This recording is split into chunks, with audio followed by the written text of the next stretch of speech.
I kind of guessed I wasn't going to make it on time.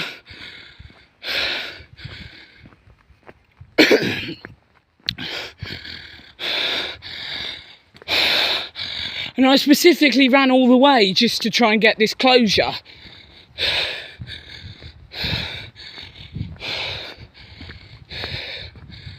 Absolutely brilliant.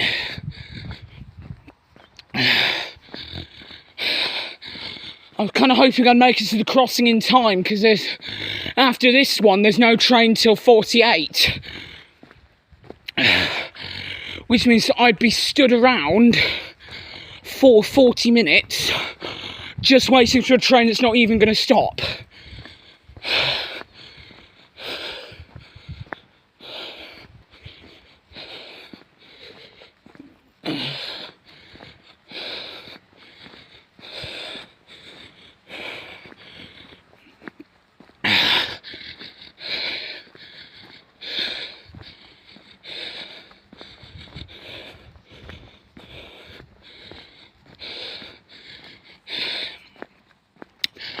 But to do with that post I put up yesterday, to do with the video involving a train and a bus,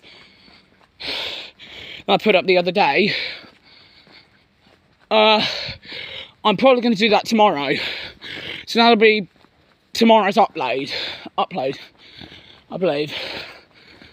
I haven't made my mind up yet on whether I'm going to upload it tomorrow or not.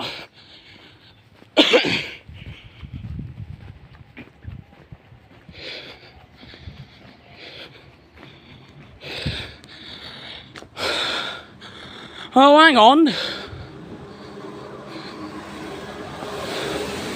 Oh, yeah, now I see why the crossings come down earlier. Because the 1605 down train's delayed, so...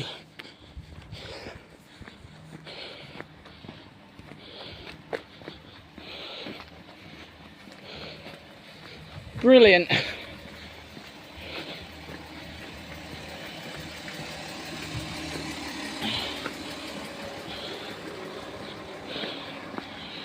So yeah, anyway, we'll be down for your 1605, expected 1607, South Eastern service from London, Charing Cross to Hastings.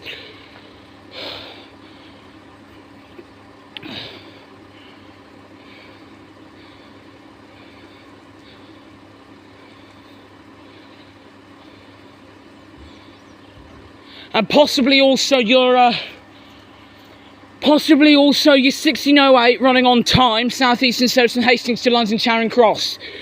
Because when the down train gets delayed and it meets with the up train here, the crossing usually stays down for both trains. Here's the first one, 375629.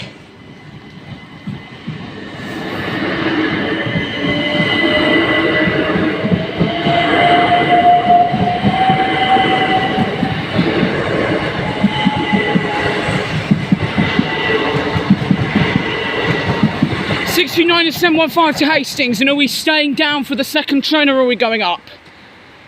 We are staying down. 375621.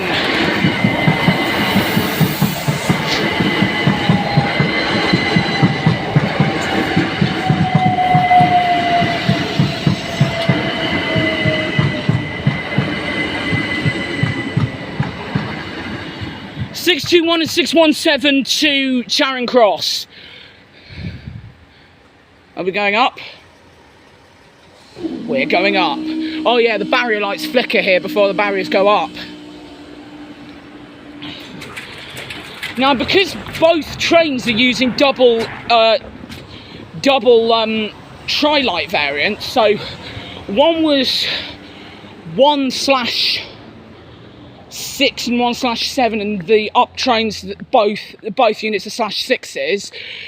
That means that all the units that went past in this closure were AdTrans units. Which means that they've got the older 3 lights system that off the top of my head is only seen on the 375s, 377s and 170s and 171s.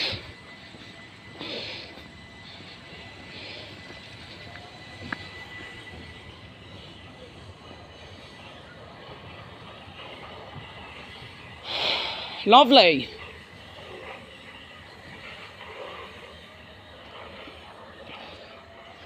Off it goes, off to Charing Cross.